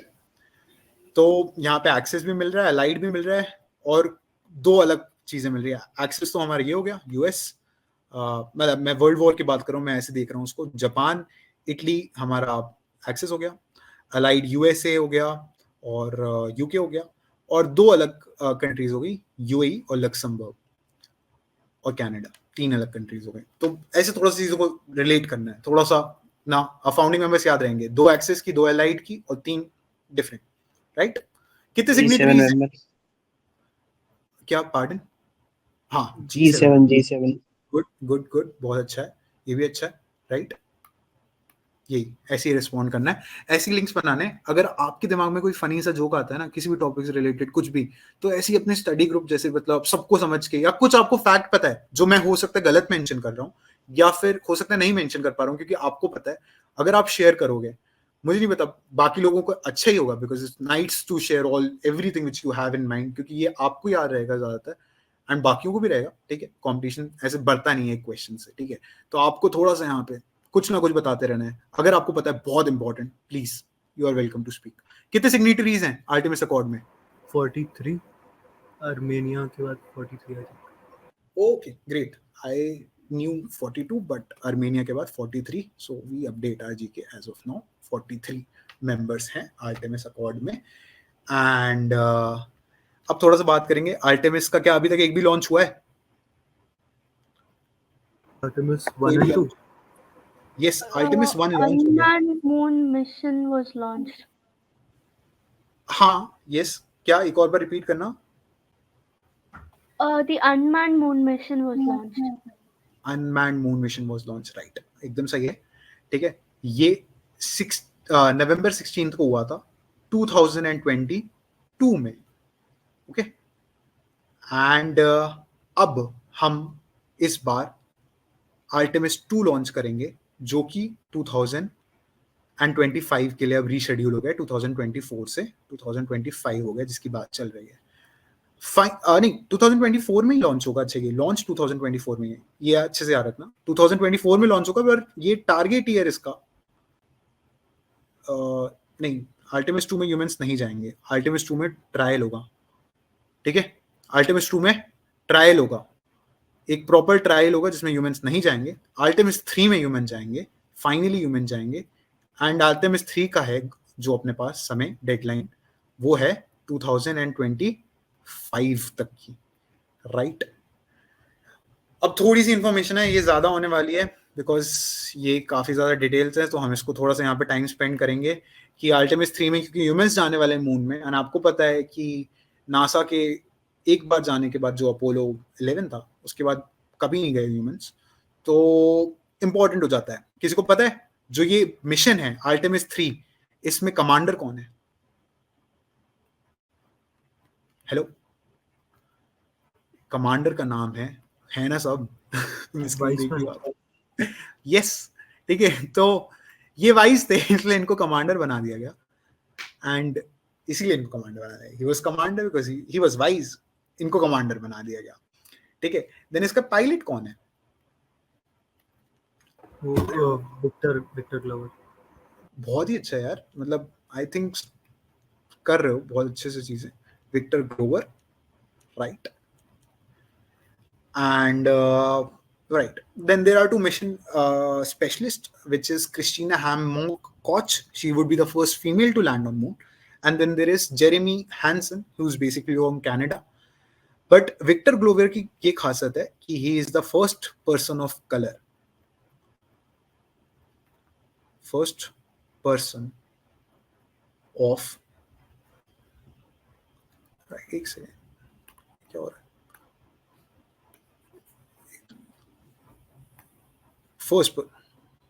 First person of colour, ठीक है, समझ गए तुम लोग, Victor Glover first person of colour. And ये जो मिशन स्पेशलिस्ट का नाम लिया मैंने, Christina Hammock Koch, Christina, she is the first female. तो आप देख रहे हो यहाँ पे इंक्लूसिव होने की कोशिश कर रहे हैं ये लोग, ठीक है। तो ये जब भी ऐसा प्लान होता है कि फर्स्ट फीमेल हैज लॉन्च, तो ये बहुत ज्यादा इंपॉर्टेंट हो जाता है, ठीक है। She will be the first female. And एक लूनर गेटवे भी बन रहा है। कोई मुझे बता सकता है गेटवे क्या होता है? लूनर गेटवे क्या होगा, क्या फंक्शन होगा लूनर गेटवे का? Like from here they go to Mars, like a pathway. बिल्कुल, ये बेसिकली एक स्पेस स्टेशन का काम करेगा मून के बाहर, लूनर गेटवे, और ये 2029 तक स्टैब्लिश हो जाएगा, 2029, राइट। तब तक आप सब बिल्कुल टॉप मोस्ट लॉ यूनिवर्सिटीज से निकलोगे, आई होप। उसी साल ये लूनर गेटवे बन चुका होगा। And with that being said, थोड़े वन लाइनर्स करते हैं क्योंकि बहुत ज्यादा इन्फो हो गई, बहुत ज्यादा हुआ। I hope you understood everything. तो आज वन लाइनर्स करते हैं जो क्लैट और एलिट दोनों के परसेप्शन अच्छे होते हैं। तो कोई मुझे बताएगा कि एक बेसिकली एक defence account, DAD, dad, right, my dad is in army, is colonel in army. तो dad, defence account department, right. तो इसने एक इनिशिएटिव लॉन्च करा है जो आर्मी सोल्जर्स की पेंशन से लेके हर डॉक्यूमेंट्स को हैंडल करेगा। कभी कभी ऐसी चीज पूछ लेते हैं, 2022 के पेपर में ऐसे काफी क्वेश्चंस हैं, बट अगर आप यहाँ पे थोड़ा दिमाग लगाओगे तो ऑप्शंस देख के कर लोगे, ऐसे नहीं कर पाओगे अलग से। कोई मुझे बताएगा कोई इनिशिएटिव इसका? डिफेंस अकाउंट डिपार्टमेंट ने लॉन्च किया है, इसको कहते हैं स्पर्श सेंटर। स्पर्श मतलब छूना भी होता है। तो बेसिकली नाम जब ऐसे रखते हैं ना ये लोग, तो आपको अभी सोचना पड़ेगा कि देखो सिंपल है, कहीं पे किसी सोल्जर को प्रॉब्लम आई, उसने Is that something to do with retired defense officers or to do with the health and other well-being of the defense officers or their immediate family members? Is it related to pensions? Yes, it is related to pensions. Yes, it is as much as I have studied. You do you have anything other in mind? मतलब अगर किसी ने और पढ़ रखा हो इसके बारे में? Hello. This is related to pensions and retired. And for example, जैसा मैंने अंडरस्टूड किया था इस टॉपिक को पढ़ के, जैसे आधार केवा केंद्र होते हैं जहाँ पे अपना नाम चेंज कराते हो if anybody has gone there, वैसे ये एक स्पर्श केंद्र, स्पर्श सर्विसेज बन रहा है सेंटर, और ये मोस्टली इंक्लूसिव इन नेचर होंगे, जो पूरे इंडिया में स्प्रेड करे जाएंगे ताकि पेंशन से रिलेटेड काम जल्दी हो जाए। कोई मुझे बताएगा वर्ल्ड वेटलैंड डे कब होता है? आप लोगों ने पक्का याद करा होगा। 2nd February. 2nd of Feb 2nd of Feb. Right, great, 2nd Feb। और इसका थीम क्या था? This year it is wetlands and human well-being. Okay, this year मतलब काफी साल के याद करके रखा है इंसान। Nice, wetland and human beings, wetland and human beings. अब इससे इजी कुछ याद करने को हो ही नहीं सकता। मतलब जिसने भी बनाया है वो बंदा बढ़िया ही है, ठीक है।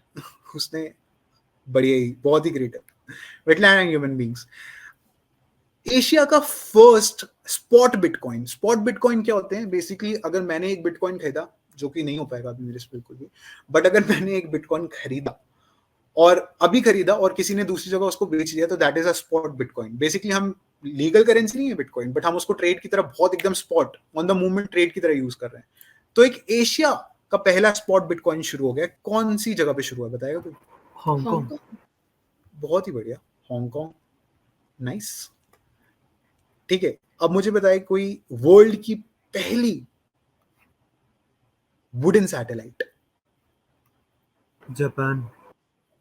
जापान ने लॉन्च करी है, बिल्कुल सही है, बट क्या नाम है उसका? लिंगोसैट। नाइस, लिंगोसैट,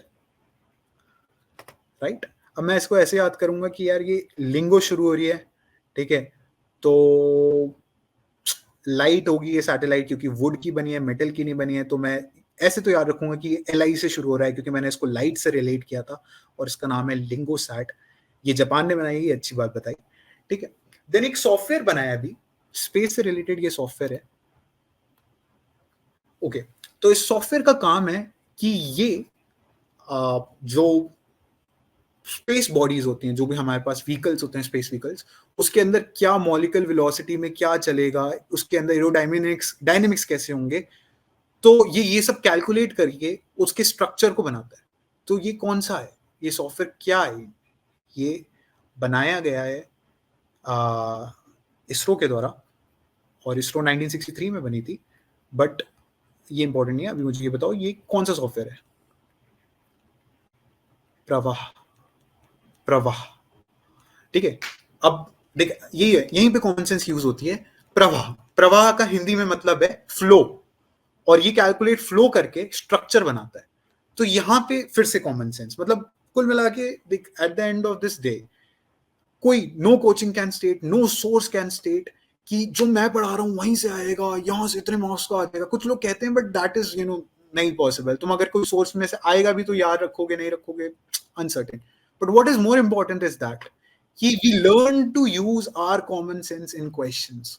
प्रवाह मतलब फ्लो। बाकी अगर कुछ भी नाम और अजीब अजीब ये दे देते ऑप्शन में, आई वुड हैव सिलेक्टेड प्रवाह फॉर श्योर।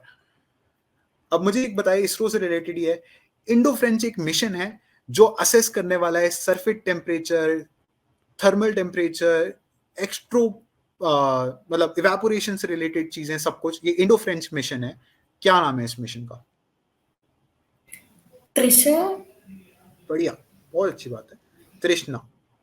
ठीक है, एंड इसका फुल फॉर्म अजीब है। ठीक है, thermal infrared imaging satellite for high resolution natural resource assessment.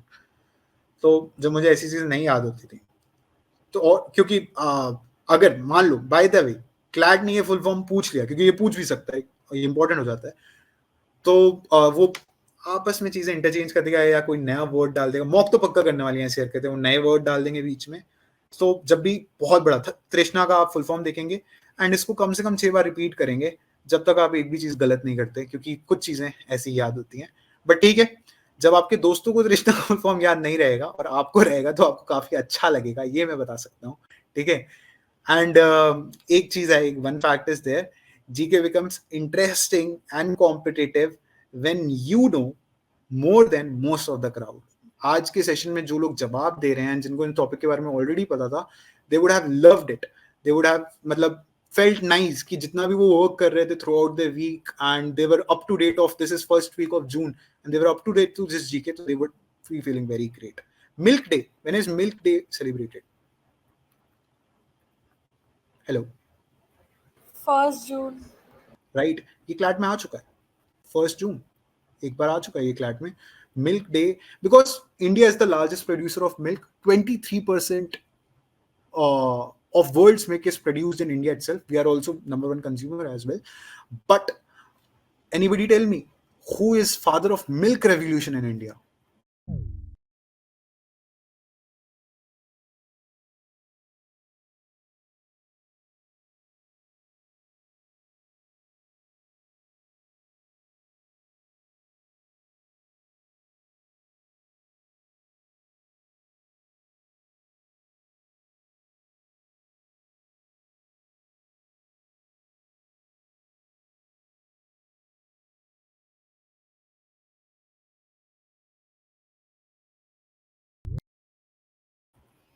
Gujarat.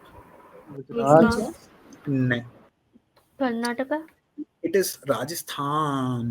ठीक है, तो it was very odd for me to look at it कि राजस्थान कैसे कर सकता है, but my father was posted there.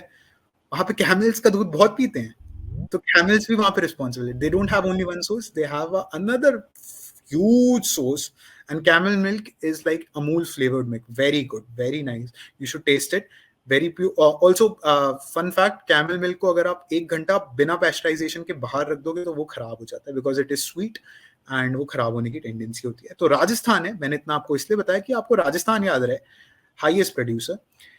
There is a curve which defines relationship between life expectancy and per capita income of a country. Which curve is this I am talking about? Anybody know? एक और बार, हाँ, Laffer curve? एक और बार, Laffer curve? No. It is Preston curve. Preston curve ये दिया था Samuel H Preston ने, Samuel H Preston, इनका नाम याद करने की जरूरत नहीं है बट इस कर्व को पता होना चाहिए, है तो बहुत बेसिक चीज क्योंकि हमने सबने पढ़ी है कि life expectancy per capita income से लाइफ एक्सपेक्टेंसी बढ़ेगी और सेम अगर लाइफ एक्सपेक्टेंसी बढ़ेगी तो पर कैपिटा इनकम बढ़ेगा, बट इनने इसको सोशलॉजिकल वे में प्रूव किया है and this curve was in news, that's why I am telling you. So this is about this curve, right? Just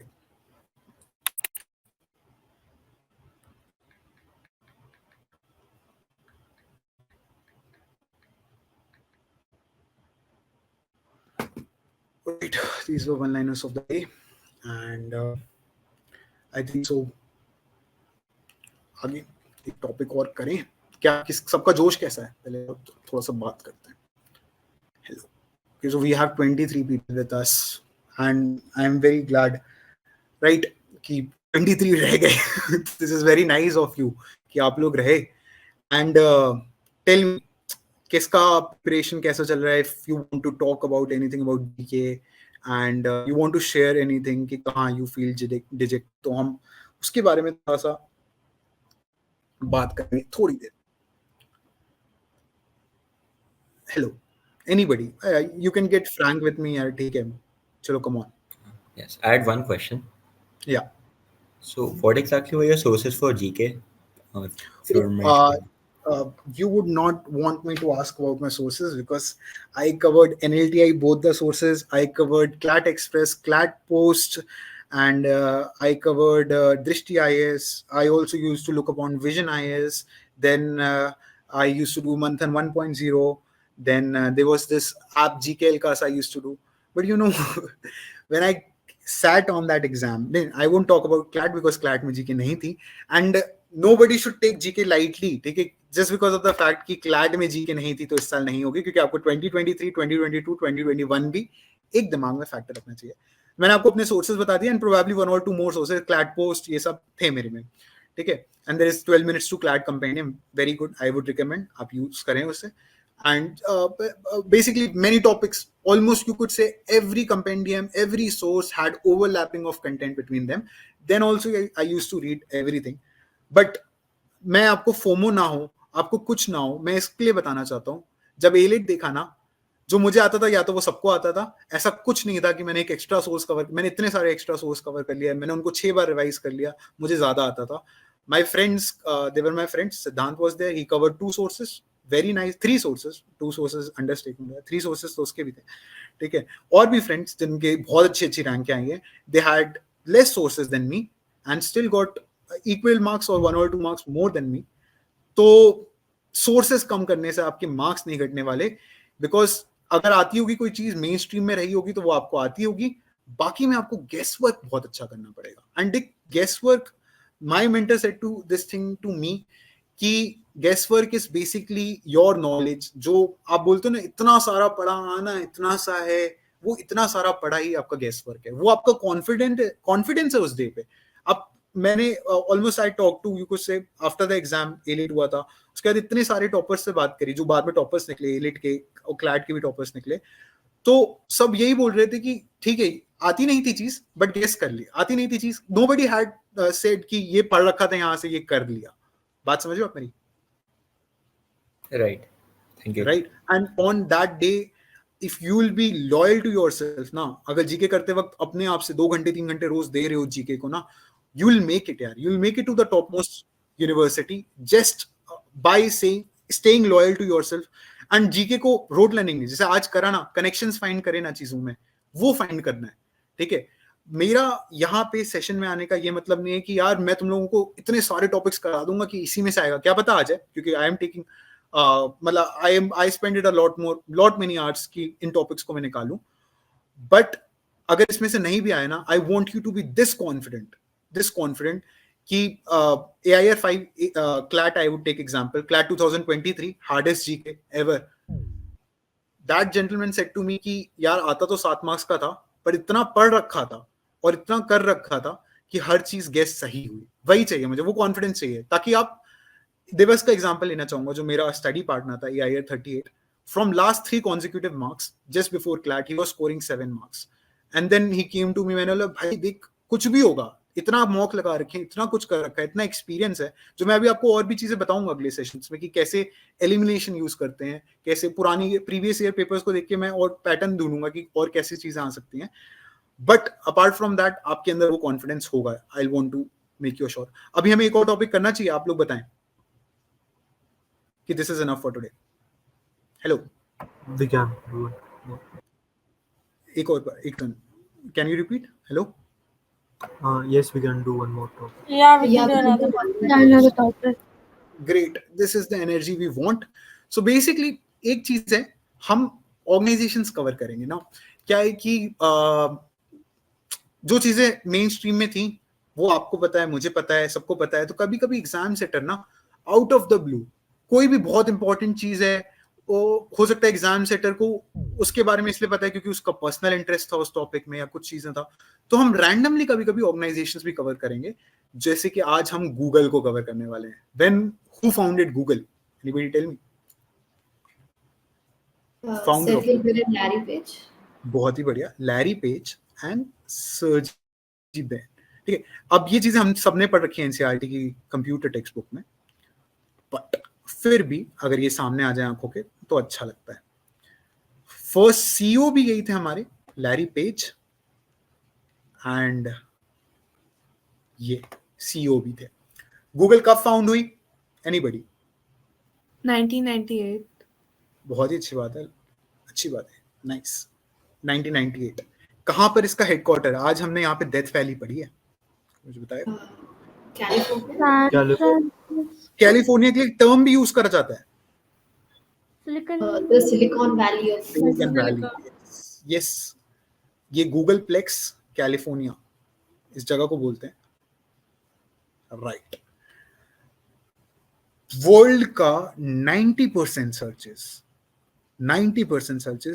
Google से होते हैं, ठीक है। 90% इज अ लॉट। गूगल की एक पेरेंट कंपनी है, क्या नाम है इसका? Alphabet. अल्फाबेट।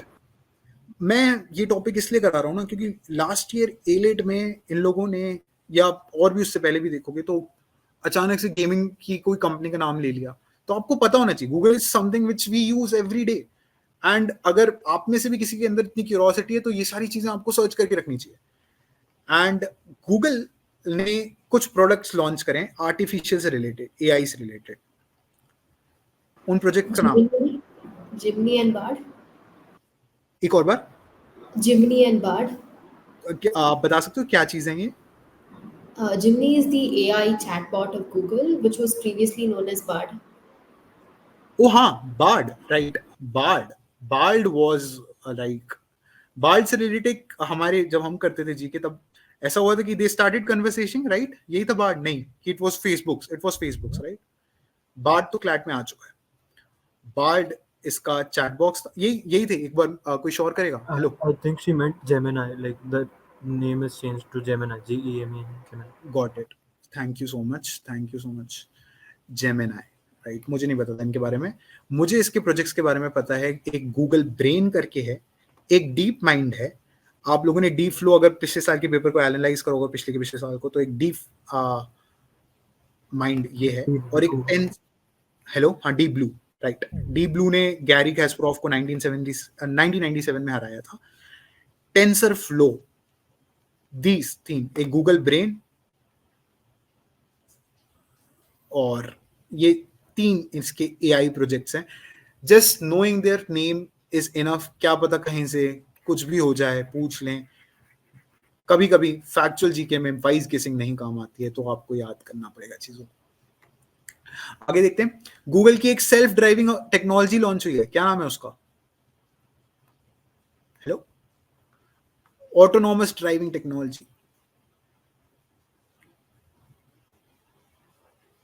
वेमो, ठीक है, बहुत इंपॉर्टेंट। Got it, right. आज के मैं ये ऑर्गेनाइजेशन पूरी हुई, ठीक है एवरीवन। फिर आज का सेशन आपको कैसा लगा ये please? Actually, I had a doubt. हाँ, प्लीज बताएं। Actually, I wanted to ask you, like, how do you analyze the past papers? Because what topics we don't know now, like, we don't know कि 2023 में कौन से news में थे. So, how do you kind of find a pattern in the past papers to like study GK?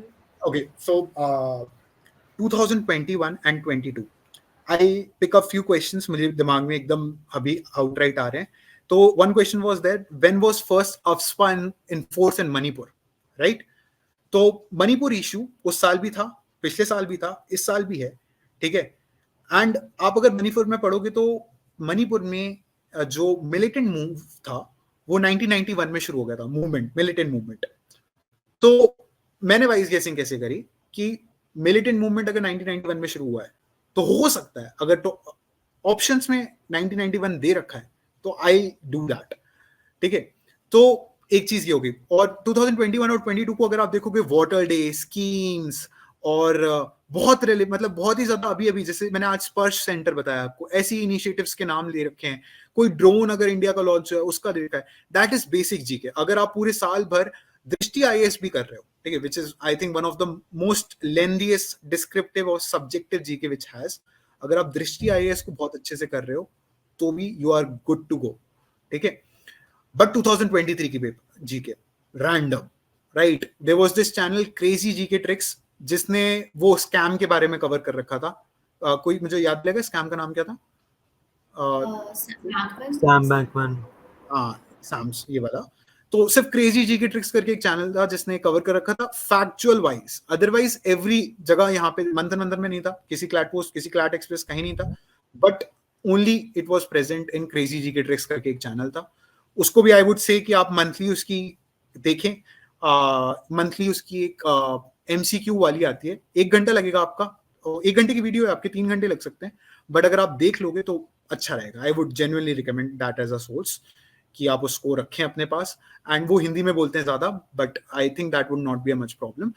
But हाँ, एक वो करो. तो आपका क्वेश्चन था कि आपने एनालाइज करे, तो मेरा कहने का मतलब है कि every year differs. 2024 was a shock, ठीक है. ओके, तो 2024 में जीके पैसेज में थी. अब आप सब वो गलती नहीं करेंगे जो मैंने करी थी. मैंने पैसेज नहीं पढ़े थे, मैंने अपनी जीके पे कुछ ज्यादा ही ट्रस्ट किया था. So my A-Lit GK went very good and CLAT की GK did not went that good. But अब आप पैसेज रीड करेंगे, अगर पैसेज में आंसर्स दे रखें तो गुड टू गो. 2024 की जीके सब्जेक्टिव थी, बैड पॉइंट जीके थी ही नहीं, मैं ऐसा बोलूंगा. और मैं रो भी दूंगा, सॉरी मजाक कर रहा हूँ, बट हाँ, hope I did answer your question. या कुछ और पूछना? Yeah, thank you. So basically sources I have a doubt in this. Right. I have a doubt, like I've covered like the GK of the past 6 months. Now, how do you actually revise it? Most of the time when I take the comparative, I think as though I have forgotten the major part which was there, and I Got just it. remember the main highlights. That's it. Got it. So it would be a hard task because अगर आपने पहली बार में highlight करके रखे होंगे अपने notes, या फिर आप ऑनलाइन नोट्स हैं, ऑफलाइन नोट्स हैं? Online notes and a few are offline.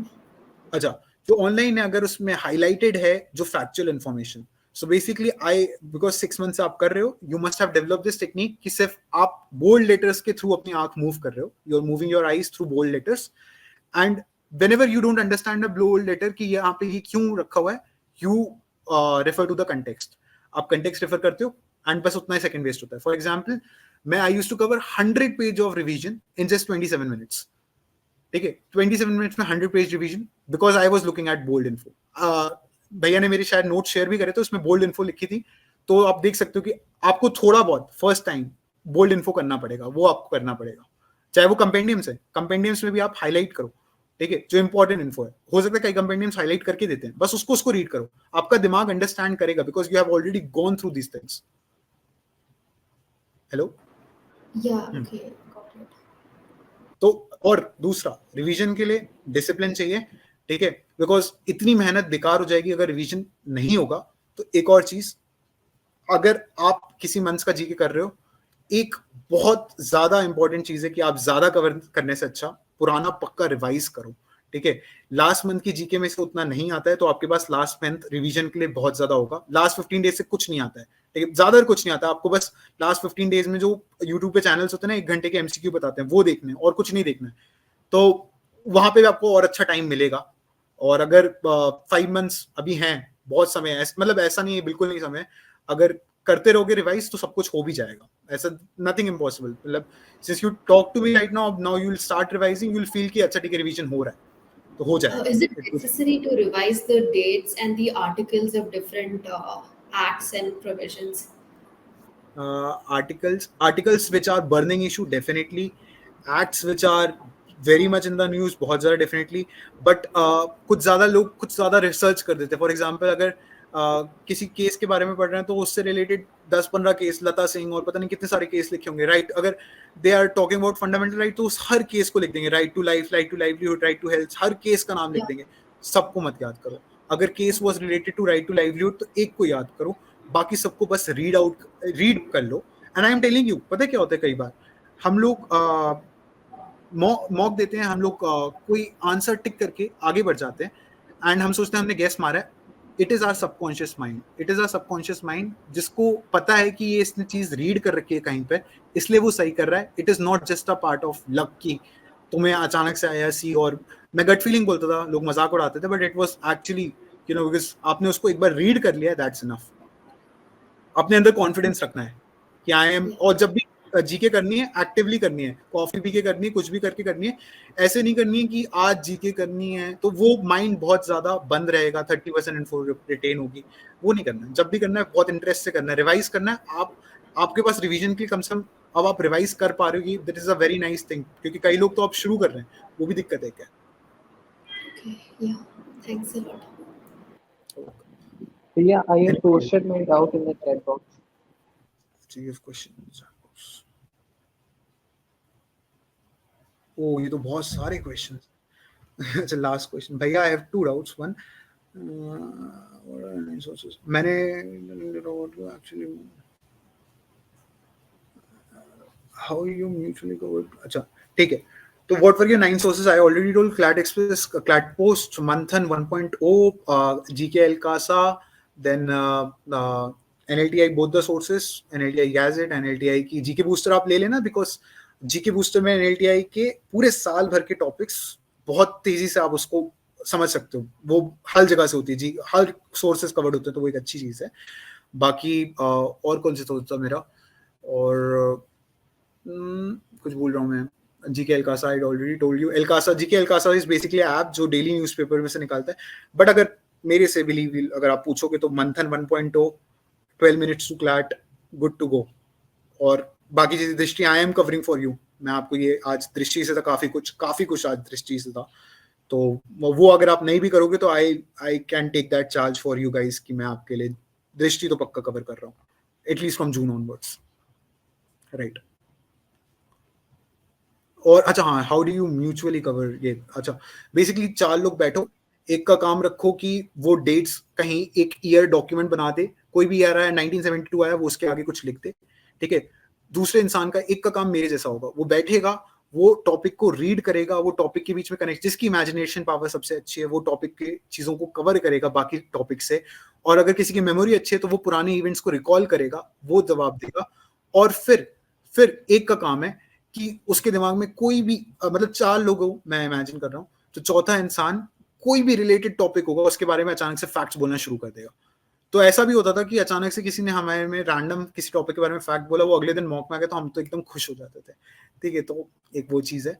तो मतलब कुल मिला के मेक इट फनी, मतलब अगर कोई तुम में से है जो कुछ भी काम नहीं कर रहा है but still he is funny, उसको भी ग्रुप में पक्का रखो, बिकॉज वो उसका रहना और अच्छा होता है, एक लिंक बना रहता है ग्रुप में। अगर पूरी इन्फॉर्मेशन हो गई तो after a certain point you might feel कि अब मैं ये अपने आप से भी कर सकता हूँ, you feel this much mature, तो वो एक थोड़ा सा ब्रेकिंग पॉइंट होता है। बट लेकिन आपको सब चाहिए, सब, आई एम टेलिंग यू, सब चाहिए, everybody is important in the group. अगर आप ग्रुप करना चाह रहे हो तो लोन वुल्फ की जर्नी काफी डिफिकल्ट होती है।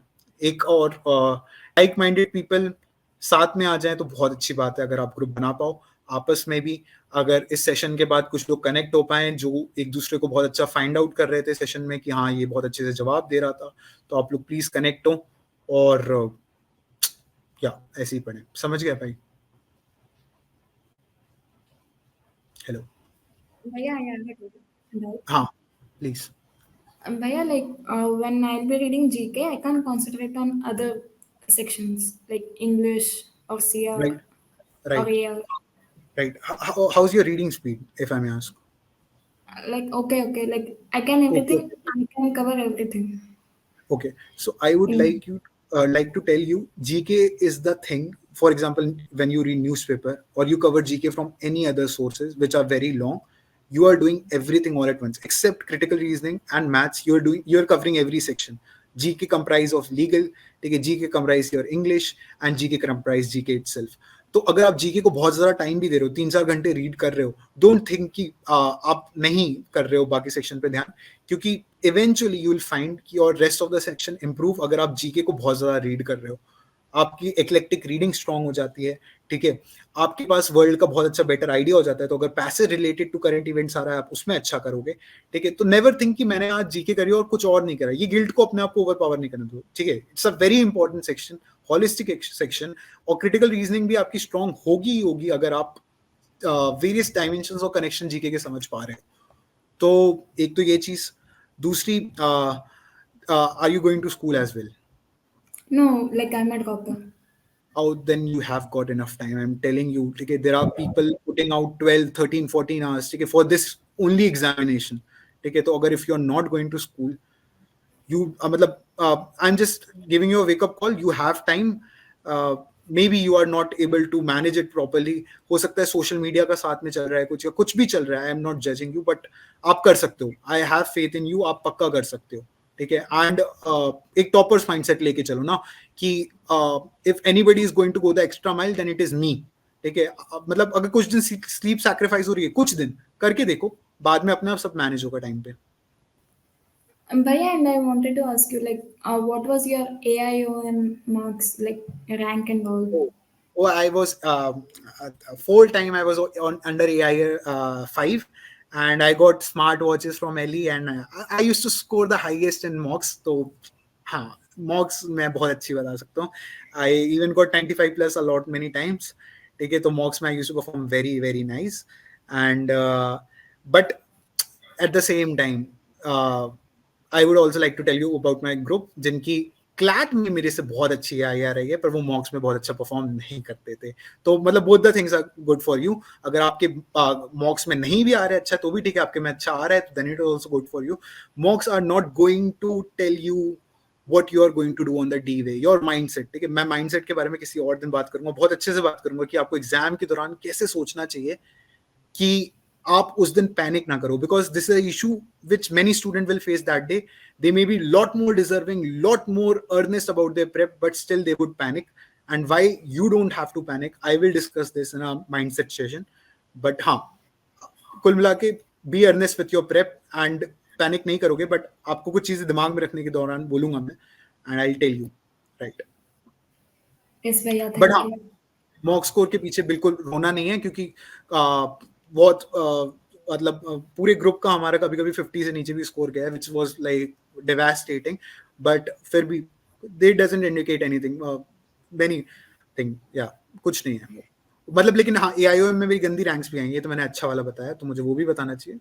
मतलब अंडर 50 भी आता था, अंडर 100 भी आता था, बट या I have got good ranks in AIOM. तो हाँ, ये भी है. What is the max time to commit for GK and current affairs as a whole in a day? I mean, we can do for more hours, but then the next day you should have the energy to do it again. So, what is the max time you think? I would say कि max time you should give, not more. अगर if you are consistent, because I know कि अगर मैं consistent नहीं हूँ तो मैं कुछ दिन 8 घंटे देके फिर कोई दिन ब्रेक ले लूंगा, जी कि नहीं करूंगा, माइंड को ऐसे कर दूंगा. But max time I would say you should just give 2.5 hours daily. Yeah, अगर अभी से भी 2.5 hours डेली दोगे हो जाएगा काम. चीजें लास्ट में रिवीजन के लिए ऑब्वियसली आपके सेक्शंस काफी परफेक्ट हो जाएंगे, बाकी लीगल परफेक्ट हो जाएगा, सीआर परफेक्ट हो जाएगा, जो काफी चीजें आपको मतलब आपको पेपर डिफरेंट ही लगने लगेगा जब तक आप मतलब. एक और ऐसा भी होता है, डोंट वरी अगर अभी नहीं लग रहा है डिफरेंट, पेपर के 1 महीने पहले अचानक से आपके सेक्शनल स्कोर अलग ही हो जाते हैं, मतलब डिफरेंट हो जाता है, आपका परसेप्शन एग्जाम को लेकर डिफरेंट हो जाता है. Maybe it's the D-Day coming, something happens to you, then you start focusing on GK only. तब आपको टाइम बढ़ाना होगा. अभी 2.5 hours is good to go. अगर उससे कम भी है तो कोई दिक्कत नहीं, अगर आपकी जीके स्ट्रांग है. बट अगर आपके पास बेस, हाँ, 2.5 hours for GK and 1 hour for backlog will work? Like if a few files are No, pending. include it. GK is GK. Backlog is your GK. No, don't worry. But be consistent. अगर मैं इतने कम hours बता रहा हूँ तो I am talking about कि you don't take a day off when you get a low mock score. You do GK. आपका गंदा मॉक गया है, आप नहीं बैठ जाते हो अपने मॉक स्कोर के साथ, आप जीके करते हो, वो आपके अंदर होना चाहिए हमेशा. Yes, yeah. Right. Anyone else? ठीक है, सबके डाउट हो गए यार. Thank you. कई लोग तो मतलब बस थैंक यू बोलने के लिए शायद रुके हैं, लेकिन अच्छी बात है. आप लोग प्लीज वहां पे जहां पे भी ये वीडियो अपलोड होगी, अगर आपको कोई भी फीडबैक है, कोई भी कुछ भी आपके, आप फ्रैंक होना चाहते हो, कुछ भी बोलना चाहते हो, प्लीज वहां पे आप कमेंट करिएगा. And we'll have another What was session. your A-Lit score? My A-Lit score was 110.25. Yes. Oh. Right. Okay. Bye, everyone. Thank you for staying with me. Thank you so much. Bye. Take care. Thank you. Bye. Thank you.